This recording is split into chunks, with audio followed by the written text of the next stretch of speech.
वैज्ञानिक बनने के पीछे की घटना। कलाम के एरोस्पेस टेक्नोलॉजी में आने के पीछे उनके 5वीं क्लास के टीचर सुब्रह्मण्यम अय्यर हैं। एक बार कलाम से उनकी टीचर ने पूछा कि चिड़िया कैसे उड़ती है। क्लास का कोई छात्र इसका उत्तर नहीं दे पाया।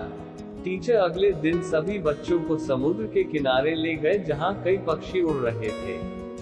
कुछ समुद्र में उतर रहे थे तो कुछ बैठे थे। वहां कलाम की टीचर ने उन्हें पक्षी के उड़ने के पीछे के कारण को समझाया, साथ ही पक्षियों के शरीर की बनावट को भी विस्तार पूर्वक बताया जो उड़ने में उनकी मदद करता है। टीचर के द्वारा समझाई गई ये बात कलाम के अंदर इस कदर समा गई कि उन्होंने तय कर लिया कि वो उड़ान की दिशा में अपना करियर बनाएंगे।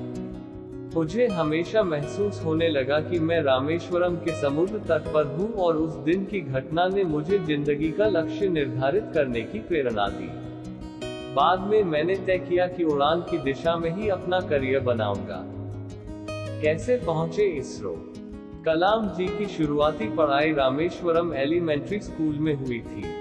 उसके बाद उन्होंने बीएससी की, फिर साल 1955 में मद्रास इंस्टीट्यूट ऑफ टेक्नोलॉजी में से एरोस्पेस इंजीनियरिंग की पढ़ाई की।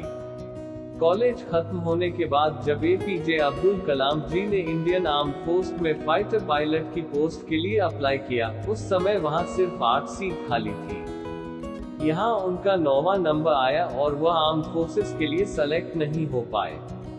उसके बाद से उन्होंने डीआरडीओ ज्वाइन की, लेकिन वह डीआरडीओ में वह अपनी जॉब से खुश नहीं थे, क्योंकि उन्हें वहां कुछ नया सीखने नहीं मिलता था।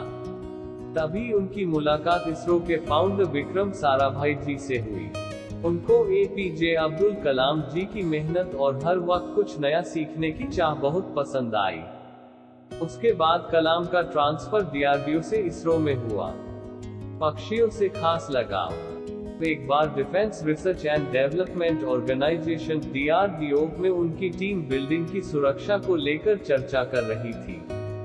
टीम ने सुझाव दिया कि बिल्डिंग की दीवार पर कांच के टुकड़े लगा देने चाहिए, लेकिन डॉक्टर कलाम ने टीम के इस सुझाव को ठुकरा दिया और कहा कि अगर हम ऐसा करेंगे तो इस दीवार पर पक्षी नहीं बैठ सकेंगे।